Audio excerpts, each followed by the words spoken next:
Alors, un château d'eau, qu'est-ce que c'est?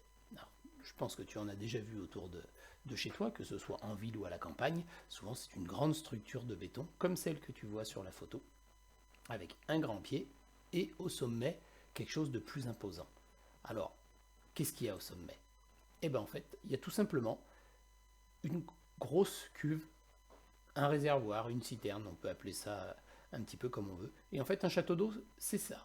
C'est juste une structure qui porte en hauteur un grand réservoir. Et ce réservoir, eh ben en fait, on le remplit avec de l'eau potable. Cette eau potable, elle peut avoir été pompée dans les nappes phréatiques, donc dans la nappe, dans les eaux souterraines, ou même dans des eaux superficielles, être traitée et envoyée pour stockage dans ce réservoir, ce château d'eau. Et donc d'autres noms à garder en tête, cuve, citerne, peu importe comment on l'appelle, mais l'idée c'est d'avoir un gros volume stocké en hauteur. Pourquoi en hauteur? Parce qu'on peut comme ça tout simplement distribuer l'eau grâce à la gravité, c'est-à-dire que c'est le poids de l'eau qui va l'emmener jusqu'aux maisons et qui permettra que tu aies à ton robinet de l'eau, on va dire de l'eau courante. Là, je t'entends déjà dire, bon, ça c'est facile, mais il est où le défi? Ah bah le défi, ça va être un défi de calcul, parce que le problème c'est que sur ces réseaux-là, eh ben, il y a toujours des fuites. Et oui, au niveau des différents raccords entre les branchements qui alimentent les différentes maisons, eh ben, chaque branchement, c'est une possibilité de fuite. Et donc, on peut avoir des petites fuites par-ci, par-là. Et puis, si on raisonne sur le débit d'entrée et le débit de sortie, eh ben, on peut avoir un vrai petit casse-tête.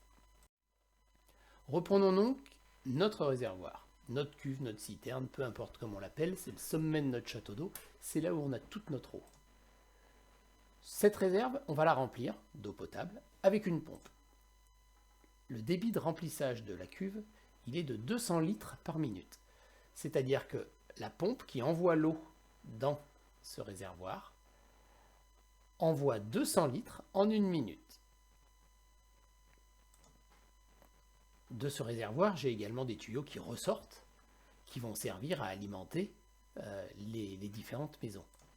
Comme je te l'ai dit, il y a des fuites sur le réseau. Les fuites représentent à peu près 1 mètre cubeur.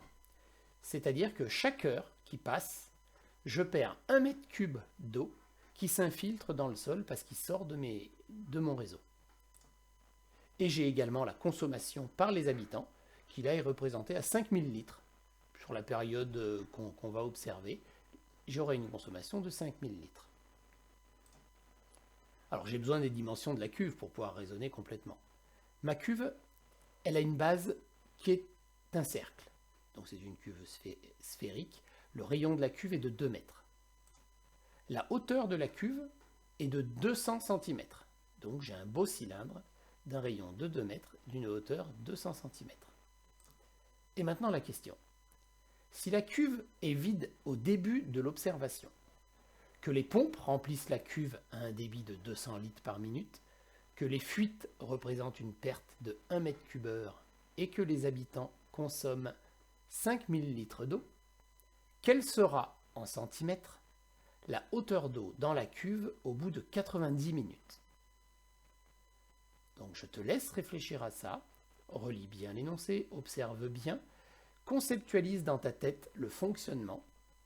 Tu as au départ une cuve vide, tu vas la remplir avec une pompe qui a un certain débit.